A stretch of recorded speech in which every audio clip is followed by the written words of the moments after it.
bills quite a long time ago but not for reform, of course, because today is the day that they celebrate Christmas in Russia. Mr. Speaker, on Monday I visited Reading, where I met with people who will benefit from the first freeze in rail fares for 30 years. Mr. Speaker, that's on top of other measures we're taking to tackle the cost of living, £150 off energy bills, more free breakfast clubs and raising the minimum wage. And there's much more to come this year, Mr. Speaker, as we turn the corner. Mr. Speaker, yesterday I stood side by side with our European and American allies and President Zelensky at the Coalition of the Willing meeting in Paris. Mr. Speaker, we made real progress on security guarantees, which are vital for securing a just and lasting peace. Along with President Macron and President Zelensky, we agreed a declaration of intent on the deployment of forces in the event of a peace deal. Mr. Speaker, we will set out the details in a statement at the earliest opportunity. I will keep the House updated as the situation develops, and were troops to be deployed under the declaration signed, I would put that matter to the House for a vote. Mr. Speaker, this morning I had meetings with ministerial colleagues and others. In addition to my duties in the House, I had further such meetings later today. Thank you, Mr. Speaker. Leaseholders in my constituency and across the country are being fleeced by freeholders and managing agents. And they need relief from both, and we need to end the feudal leasehold system. So could the Prime Minister confirm when the leasehold and common hold reform bill will be coming to Parliament? I thank her for raising this important issue. We are taking serious action to deliver homes the country needs and provide homeowners with greater rights, powers and protections. We will publish the draft bill as soon as possible, and I'll update the House. More protections, of course, are already coming this year because we passed the Renters' Rights Bill, stronger protection for 9 million renters, abolishing no-fault evictions. That's the change we're delivering. And who voted against it? Tories and Reform. Leader of the Opposition, Kemi Badenoch. Thank you, Mr. Speaker. And, Mr. Speaker, may I welcome the Prime Minister's efforts to advance peace in Ukraine and his joint statement on Greenland. The last few days have seen significant international events: the US operation in Venezuela, threats towards Greenland, and an agreement to put British troops on the ground in Ukraine. So it is frankly astonishing that the Prime Minister is not making a full statement to Parliament today. No Prime Minister, Labour or Conservative, has failed to make a statement to the House in person after committing to the deployment of British troops. His comments about making a statement in due course, quite frankly, are not good enough. It shows a fundamental lack of respect for all of us here and the people we represent. Mr. Speaker, the US is Britain's closest military ally. However, we are clear that the sovereignty of Greenland is sacrosanct. So can the Prime Minister tell us what influence is he bringing to bear with the US administration to ensure that is respected?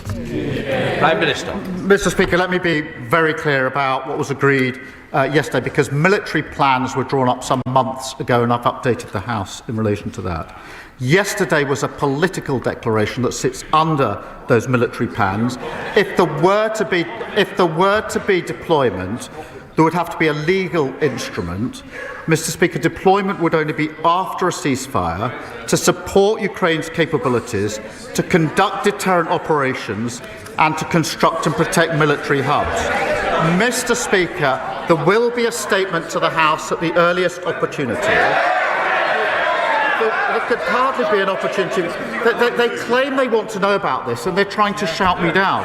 Mr. Speaker, in relation to the House, if there were a decision to deploy under the agreement that was signed yesterday, then I would put that matter to this House for a debate beforehand and for a vote on that deployment. That is consistent with recent practice, and I'll adhere to that. Mr. Speaker, why is today not the earliest opportunity? The truth is, the Prime Minister does not want everybody in this House to be able to ask him questions. So he leaves it just to Prime Minister's questions half an hour. On Monday, at least his Foreign Secretary stood up for 2 hours and 15 minutes. It was a non-event, but at least she did that. He is scared of us being able to ask him questions. Yes. 6 questions. Yes, he's here. Please. I've also requested that we do need an early statement. This House should always be informed first. So I don't like the chantering. Let the questions continue.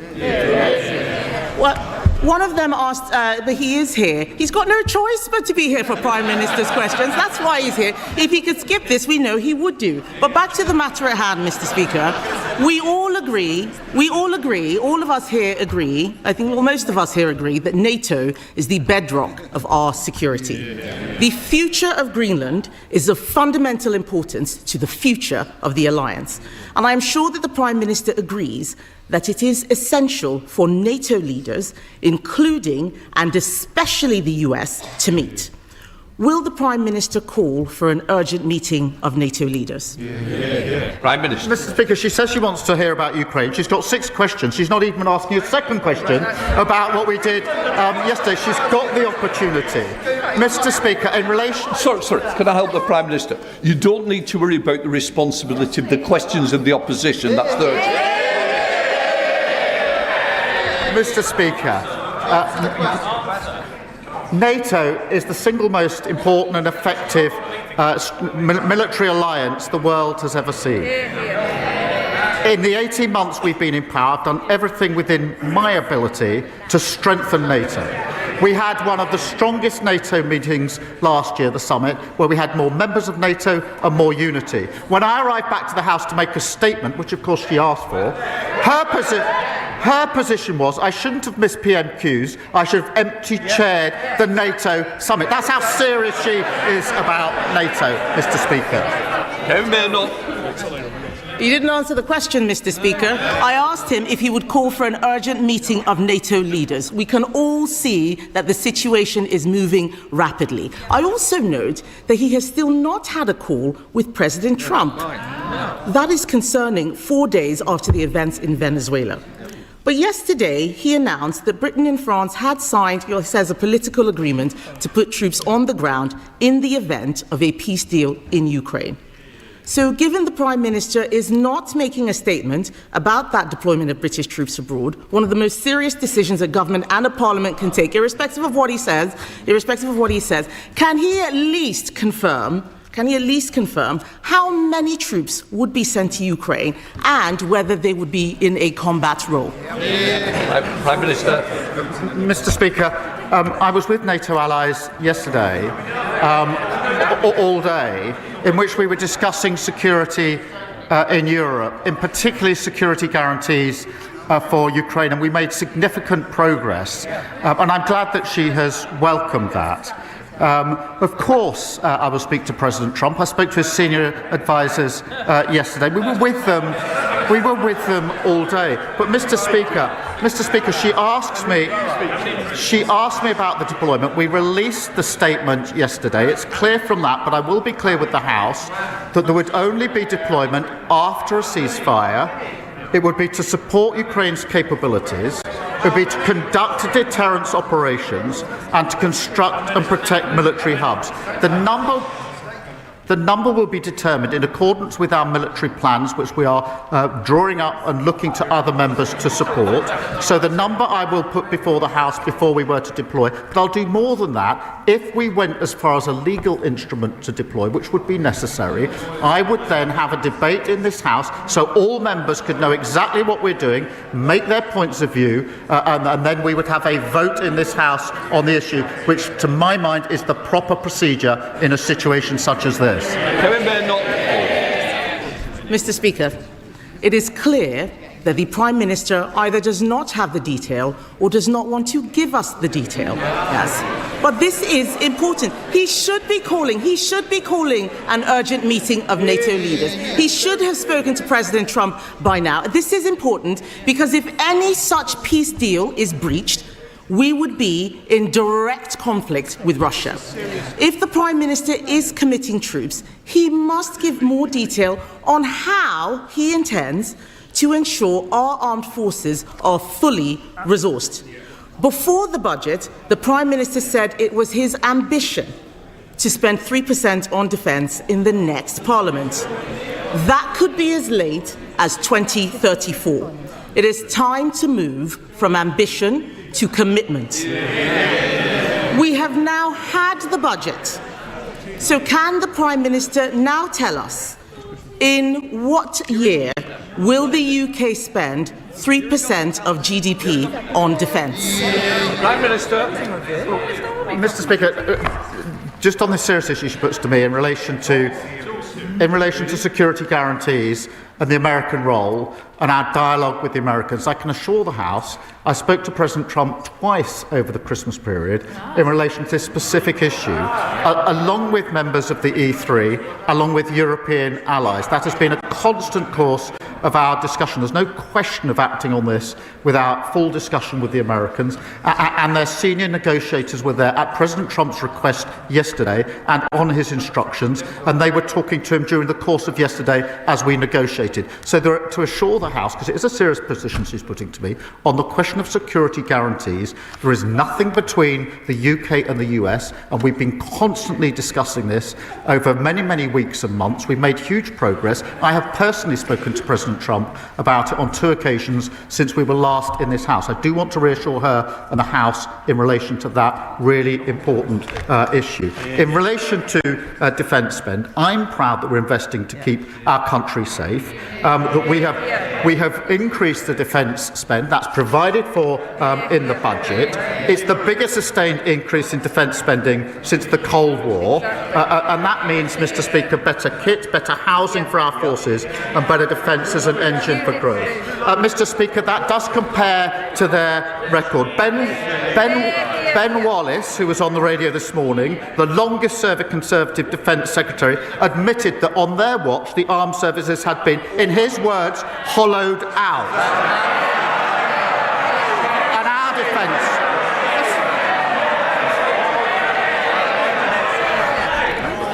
Mr. Cartledge, you expect a lot, I expect something back, and that's silence. Prime Minister. Mr. Speaker, they shout shame. I'll pass that on to Ben Wallace.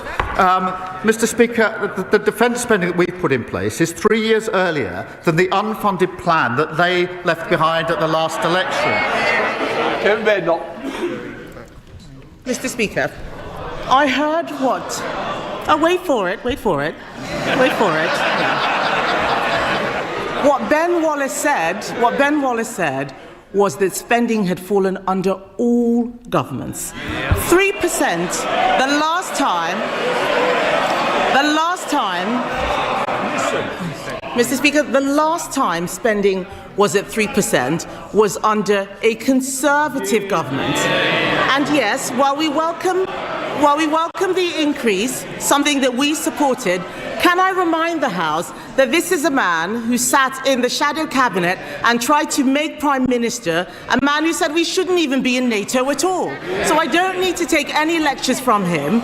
The world is changing. We need to spend more on defence. He did not answer the question about when we would get to 3%, yet he knows up until 2031 how much he's going to be spending on welfare. He doesn't know. That's in the Red Book. The Red Book has no money allocated for defence. We need to move from ambition to commitment. And Mr. Speaker, this is important because this isn't just about money. If the Prime Minister is deploying troops to Ukraine, those troops need to know that we have their backs. Yeah. Last week, 7 former SAS commanders, 7 former SAS commanders warned that Labour's Northern Ireland Troubles Bill will wreck our special forces. Yeah. Not me, that's the SAS. In November, 9 retired 4-star generals warned that his bill was a direct threat to national security. Yeah. And even his own Northern Ireland Veterans Commissioner has said our veterans are being treated worse than terrorists. So, Mr. Speaker, is it not madness to be putting veterans in the dock for serving their country at the same time he is deploying today's soldiers into Ukraine? Mr. Speaker, that was embarrassing. She said that Ben Ben Wallace was talking about all government. They were in power for 14 years and they hollowed out our armed forces. Copyright Ben Wallace. Secondly, she talks about the shadow cabinet. She has in her shadow cabinet a shadow attorney general who is advising Abramovich at the same time as we are imposing sanctions on Russia and trying to use that money to support Ukraine. How can someone sit in her shadow cabinet advising someone trying to escape sanctions and pretend that their policy is to support us on sanctions? And Mr. Speaker, when it comes to Northern Ireland, they are the party that gave immunity to IRA terrorists, terrorists who killed British soldiers. Their flawed act was struck down by the courts, which left our veterans with no legal protection whatsoever. We're introducing a fair and transparent process with a package of rights and protections for our veterans. And Mr. Speaker, there is no equivalence between our armed forces who fought bravely in Northern Ireland and terrorist groups. And if the Leader of the Opposition wants to go back, if her position is, to their old flawed legislation and give immunity to the IRA, she should stand up now and say so. Mr. Speaker, let me start by talking about the Shadow Attorney General. Yes. Yeah. Do they know what the Shadow Attorney General is doing? He is defending veterans pro bono against the actions of this government. On this side of the House, Mr. Speaker, we will defend those who defended us. But why don't we talk about the actual Attorney General who is sitting in Cabinet, the man who defended Jerry Adams, the man who's trying to bring Shamima Begum back into the country, the man who is helping to surrender the Chagos Islands. I will take our Shadow Attorney General every day of the week against his Attorney General. Mr. Speaker, we protect our veterans. I want the Prime Minister to know we protect our veterans. What he is doing to veterans is disgraceful. But this is serious, Mr. Speaker. I don't want the House to be under any illusions. I do not want the House to be under any illusions. The Prime Minister should know that we will absolutely support any efforts to help bring peace to Ukraine. We will work with him to ensure NATO remains the bedrock of our security.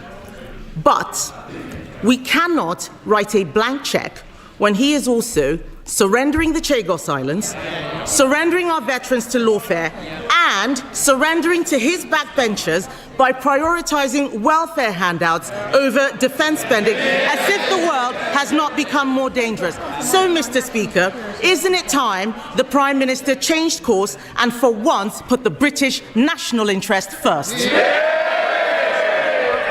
Mr. Speaker, she talks about the Shadow Attorney General.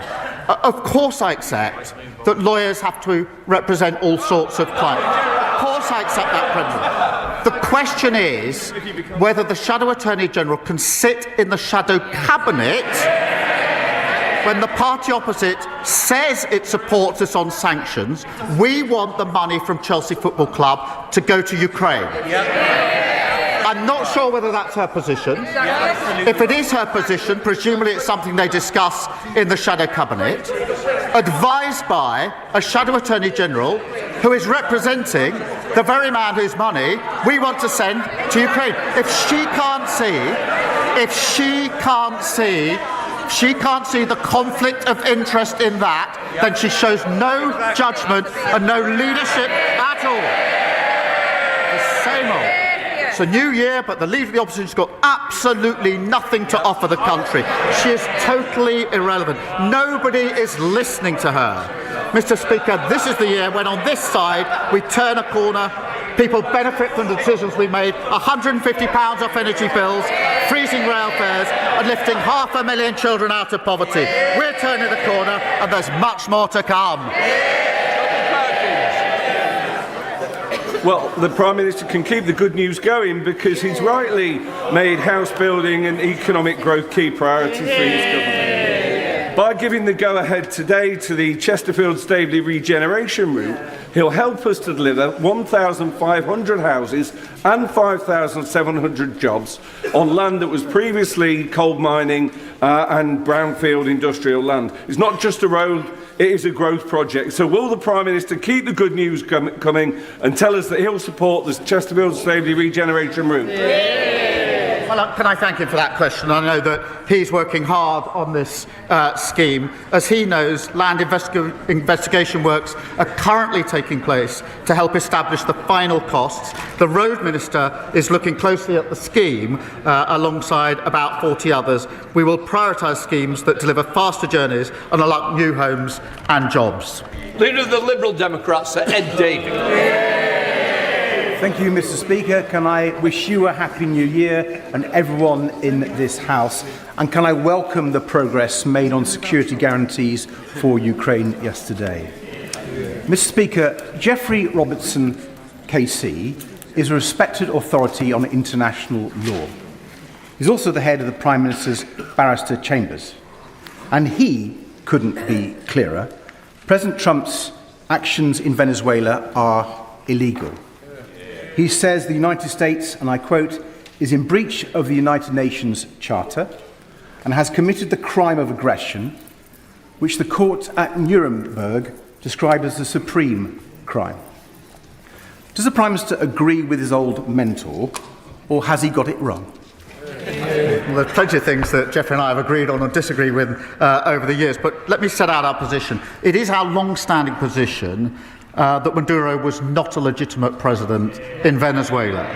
And so nobody, I think, sheds any tears at his removal. And what we need, what we were saying before the weekend, and we say again, is there needs to be a peaceful transition to democracy in Venezuela. Now, the benchmark of all actions, of all countries, is, of course, international law. And it is for the US to justify its actions accordingly. My focus is on the defence and security of the United Kingdom. And yesterday, we were working with NATO allies, including the US, on security guarantees for Ukraine. And it's only with security guarantees that we'll have a just and lasting peace in Ukraine, which is vitally important for Ukraine, for Europe, and for the United Kingdom. Sir Ed Davey. Mr. Speaker, the Prime Minister just looks ridiculous when he won't tell the truth that Trump has broken international law.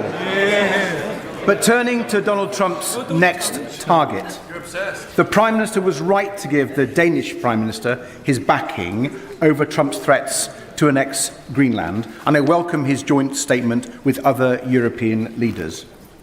But does he also agree that if Trump does attack Greenland, it will be the end of NATO? And given that frightening possibility, does he accept that the UK needs to increase defence spending more quickly than currently planned and build new alliances with reliable nations? Mr. Speaker, let me be. The Greenland issue is obviously very, very important. I thank him for raising it. The future of Greenland is for Greenland and the Kingdom of Denmark, and for Greenland and the Kingdom of Denmark alone. And yesterday, he will have seen that I put out a statement to that effect, along with fellow allies in Europe.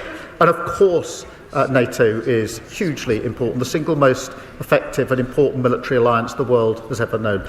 He keeps encouraging me to sort of tug away at parts of NATO and to choose between Europe and the US. That would be a strategic mistake for our country. And yesterday we were working with our NATO allies, including the US, our NATO ally, on a just and lasting peace in Ukraine. That will not happen without security guarantees from the coalition of the willing, backed by the United States. That's a vitally important issue, and we made progress on that. And there won't be a just and lasting peace in Ukraine without those security guarantees, and not achieving a just and lasting peace in Ukraine is not in our national interest, and that's why I'm applying so much time and energy to seeking to get that outcome.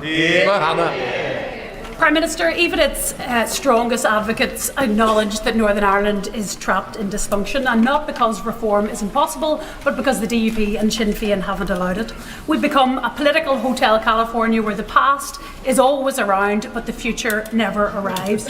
There's growing public consensus that some of Stormont's procedures simply aren't working, and the SDLP has found slivers of common ground across the political parties too. Does the Prime Minister agree with me that now is the time for a structured conversation which protects power sharing but which addresses the culture of veto and decline, so Stormont might finally take responsibility and start to deliver for the people? Well, can I thank her for her question? The Belfast Good Friday Agreement is one of the greatest achievements of the last Labour government, and it enshrined Northern Ireland's place in the United Kingdom and set out, as she well knows, I know, clear principles and processes under that framework. I'm aware of the Assembly and Executive Review Committee inquiry into institutional reform, but I can indicate that we're always happy to discuss any proposals for reform which would lead to a consensus. Gavin Robertson. Thank you very much, Mr. Speaker. Prime Minister, you will be aware of the grave concerns that abound around the Northern Ireland Troubles Bill, particularly amongst veterans and particularly among those who stand up for and speak out for the interests of those who defend our nation. And they have read the 6 protections in the bill and they don't see them as such. They offer no protection, they are procedural, and they apply to terrorists too. They do. So will the Prime Minister confirm that what we have heard is true, that the Ministry of Defence and the Northern Ireland Office intend to bring forward government amendments that will specifically and particularly protect veterans, and that they will offer protection? Well, can I thank him for his question, and I know how deeply he feels about these issues. The bill, as he knows, will put in place new measures designed specifically to protect veterans.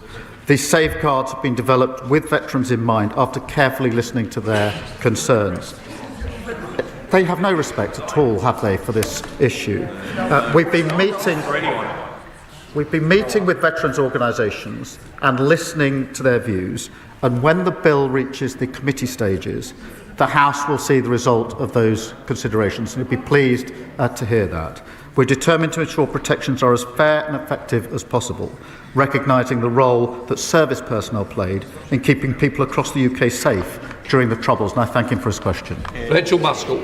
Thank you, Mr. Speaker. Having met with many independent business owners, they fear the cumulative impact of the rateable value revision and relief reductions.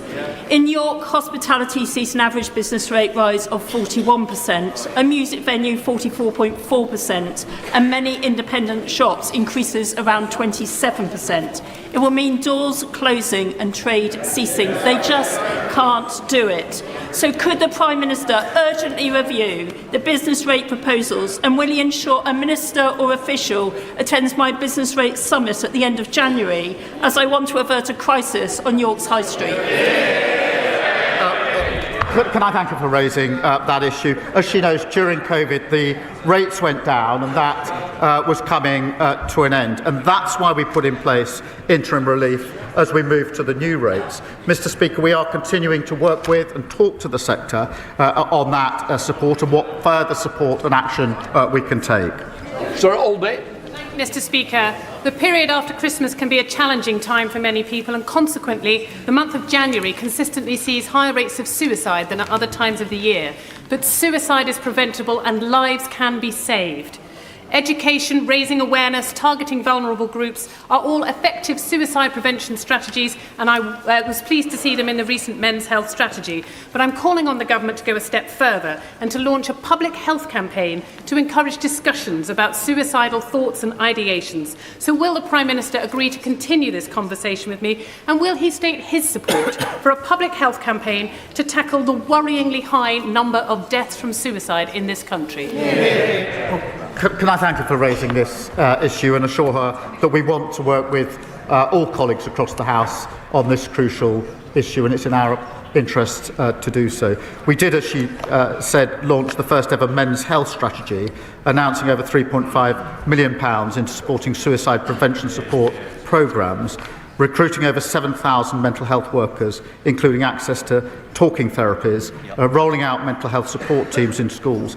It is vital that we raise awareness and increase the support available, and I can assure her ministers would be happy to discuss her proposals with her, because I genuinely want to work across the House on this really serious and tragic issue. Masterson. Thank you, Mr. Speaker. I was very pleased to hear that the government's latest announcement about the rollout of the chickenpox vaccine. This, of course, is in stark contrast to the vaccine conspiracy theories being peddled by Reform. Does my right honourable friend agree that it is only with a Labour government that healthcare in this country is safe, and that Reform must never, ever be in a position to be responsible for the health of this country? Well, Mr. Speaker, I'm very pleased about the measures we're able to announce this week. Of course, that comes on top of the 5 million extra appointments that we've delivered in the first year of a Labour government, and 300,000 taken off the waiting list, and more to come as we turn the year into 2026. But he's absolutely right. They laugh at the denial of the importance of vaccines. Imagine where this country would be if they ever saw power. And if you want an example, or to be like, look at the local councils where they won power. They're absolutely chaotic, in a mess, and putting taxes up. Peter Bedford. Thank you, Mr. Speaker. Unlike many of his parliamentary colleagues, I don't actually think the Prime Minister should resign. But with the start of a new year, it's time to reflect, reset, detox, if you will, on his government's appalling economic policies and tax rises, particularly business rates, and the impact it's having on the hospitality sector. Now, will the Prime Minister commit to doing that today? Mr. Speaker, I'll reflect on the fact that inflation is falling, and the Bank of England says that it's going to be down to target. I'll reflect on the fact we've had 6 interest rate cuts in a row. Mortgages, those with mortgages would be hugely effective. I'll reflect on the fact the IMF say we're going to have the second highest growth in 2025, defying the forecast. And I'd remind them that under them we had inflation at 11%, the worst parliament on living standards on record, and the Leader of the Opposition thinks that Liz Truss was 100% right to crash the economy. They're literally the only people who think that anybody should be listening to them. Nobody is.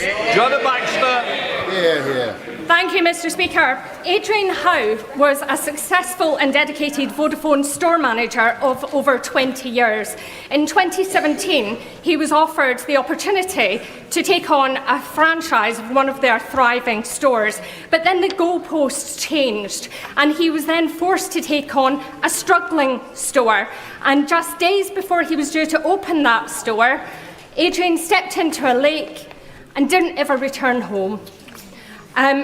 Adrian's wife and widow, my constituent Tracy, is wondering if the Prime Minister will review franchising legislation to ensure there is a balance of power between companies and their franchisees, so that nobody else feels undue pressure when they take on a franchise. Can I thank her, and I speak for the whole House in saying I'm deeply sorry to hear about this tragic case, and all of our thoughts are with the family. Obviously, there's a live legal case I can't comment on, but I can reassure her that we'll look closely at the final outcome of that case. There are strong rules in place, but we will look at the outcome of the case to see whether there's more that can be done. Alison Griffiths. Thank you, Mr. Speaker. Late last year, the cargo vessel Baltic Clipper lost 16 containers off the beautiful West Sussex coastline.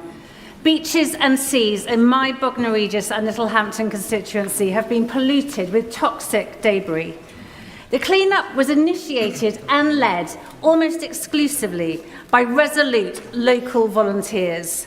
So will the Prime Minister join me in paying tribute to all those involved for their extraordinary efforts?